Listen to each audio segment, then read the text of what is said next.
Hi, my name is Bernie Lopez. I'm a freelance producer of green documentaries.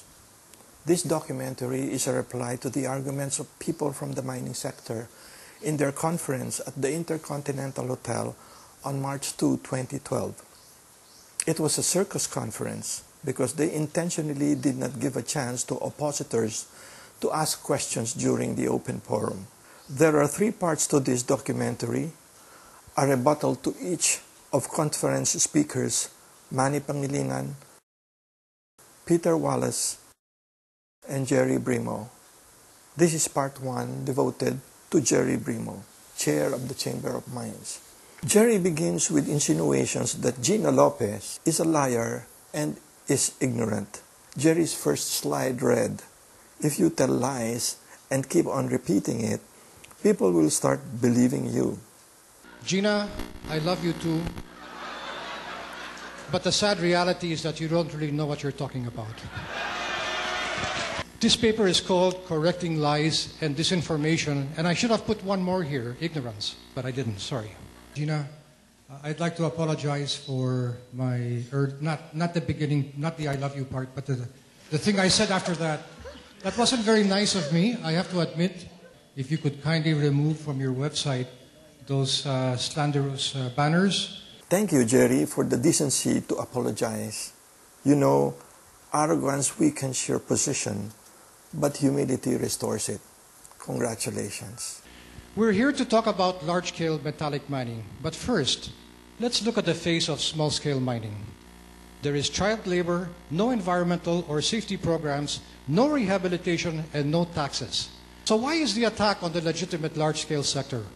All 3 speakers, Pangilinan, Wallace, and Brimo, cite crimes of small-scale miners to draw attention away from the crimes of large-scale miners, which are far bigger. The damage from one large-scale miner easily dwarfs those from 100,000 small-scale miners.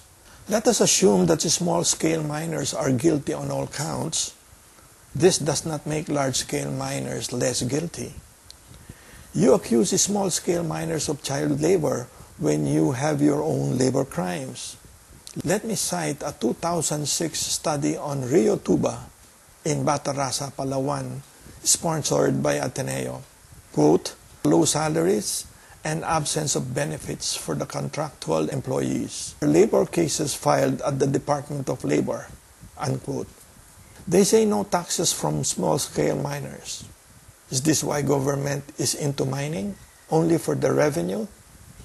If it has no revenue, it suppresses these small people for their own gain? The mandate of the government is to serve the Filipino people, not suppress them in favor of foreigners just because they give revenue.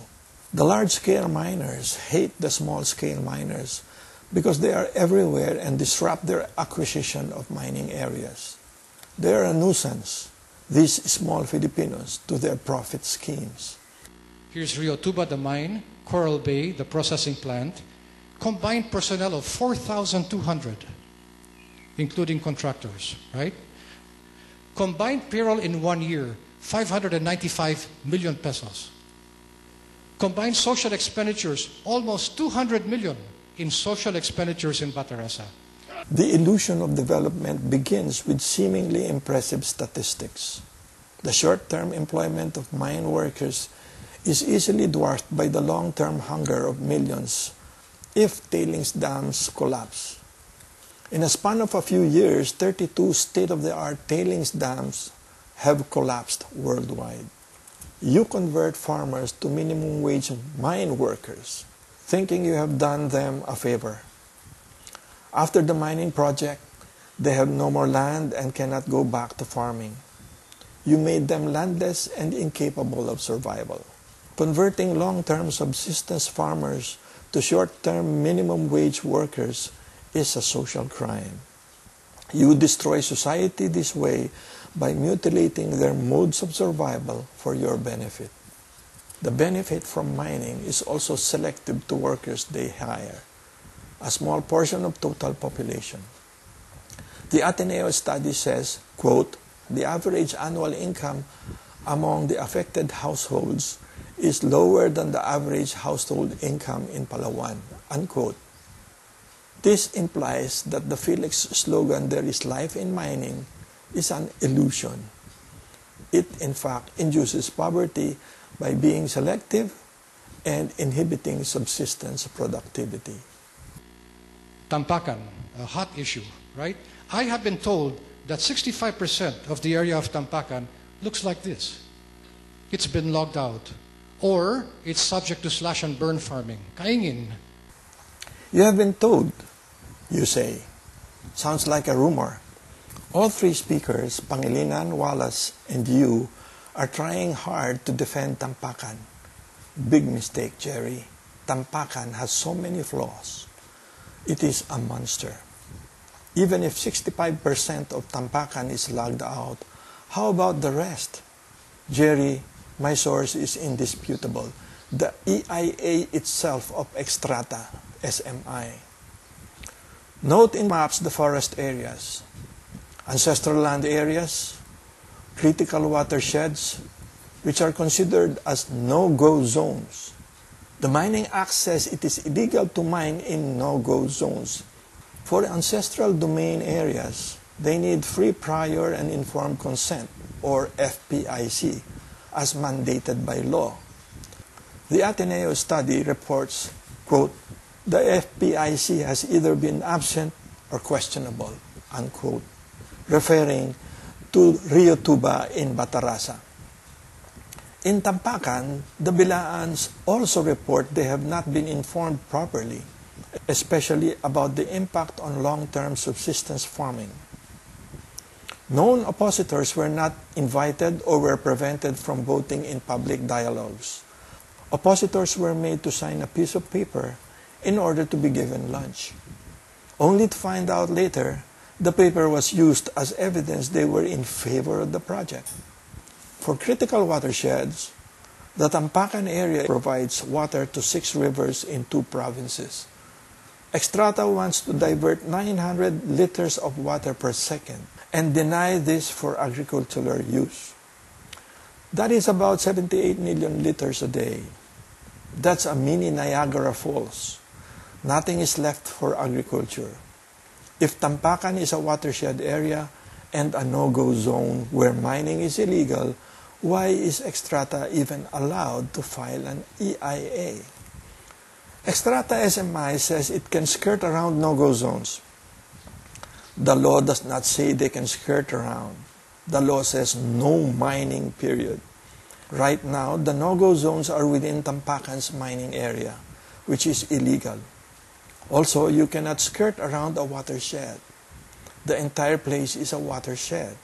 Even if we double the number of mines that we have here, we will occupy 0.4% of the total landmass of this country. So you don't have to be a scientist to know that if it is only 0.4%, can that possibly affect food and fish? Of course not. Of course, yes, Gerry. 0.4% seems so small. That is your point, right? Let me cite Tampakan, which is a mine concession area of 10,000 hectares. This is probably 0.0001% of total Philippine land mass, but its impact is massive. The capability to destroy hundreds of thousands of hectares of rich farmlands and irrigation systems. If the 1.35 billion metric tons tailings dam of Tampakan atop a high mountain collapses because of an earthquake or a storm, can that possibly affect food? Of course, yes, Gerry. Think again, Gerry. The 1.35 billion tons of toxic waste sit forever atop a mountain. And this very nice animal here, with this whatever it is on top, an open pit, those are scare tactics, and they're meant to make you believe that if mining continues in this country, we're going to run out of food. And that's baloney. It's not a scare tactic, Gerry. Even giants like Extrata admit in their EIA that open-pit mines are the most dangerous environmentally. Laws have been made everywhere against them. Open pit is the choice because it is the cheapest, easiest, and fastest way to mine. It is also the most destructive. Just scrape the earth. Never mind what happens later. Never mind the buildup of acid washed by rains to farmlands that seep into the aquifer or underground water sources. Gerry, there is no way you can rehabilitate aquifers. Extrata will render agriculture impossible permanently in a vast area, affecting many generations. We are not saying this to make people believe that we are going to run out of food if mining continues. We are saying the impact on food security is massive if the likes of Tampacan's mega dam collapses. Speaking about Tampacan, Gerry says, Where is the biodiversity here? Where is the agriculture here? Well, there isn't any. Where is the agriculture in Tampacan? Gerry, since prehistory, the Belaans have been planting corn for subsistence. You told Gina she does not really know what she's talking about.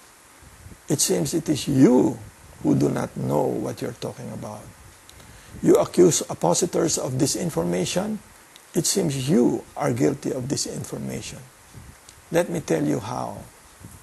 We have rehabilitated 1/4 of our mining area. We've planted 500,000 trees, and in 1 year, we spent close to 60 million pesos on environmental expenses. Okay, you planted 500,000 trees. That's a good PR. But what damage did you do to the surrounding critical areas? That is the question. Reforestation does not negate the pollution you caused. In 2010, the operating members of the chamber spent 370 million pesos in this. And where does it go? Infrastructure, livelihood, water projects, training, medical care. It's a gray area between development and plain bribery. The almost unlimited money mining farms spend is very dangerous. Yet for Extrata, this is just a trickle in their $8 billion investment. Oppositors are extremely scared of the power behind Extrata, quote, development funds, unquote. Extrata can blind everyone to the risk to lives due to the project. They can sway the provincial government to reverse the open pit ban with money. They can pit national against local government to violate the local government code. They have the ability to amend government policies, skirt around our laws, tinker with our jurisprudence. In a previous forum conducted by the Chamber of Mines, their guest speakers were 2 mayors from the Tampacan area who spoke eloquently about the quote development unquote Extrata is bringing. Just because they were given millions in funds, they were blind to the potential mega disaster of the Tampacan tailings dam. The Ateneo study says, in relation to Rio Tuba mining expansion plans into Mount Bulanhao, quote, there have been compromises made in favor of the company and in apparent contradiction of existing regulations, unquote. Is there in fact collusion of government and multinational, as many studies report? We educate in Rio Tuba 800 IP kids and adults. And who does that? Government? The NGOs? Gina? No, it's a mining company that does this. Suppose Extrata educates 3,000 tribal kids in Tampacan. If the dam collapses later, these educated kids will either die from disaster or of hunger. There is a quid pro quo, Gerry.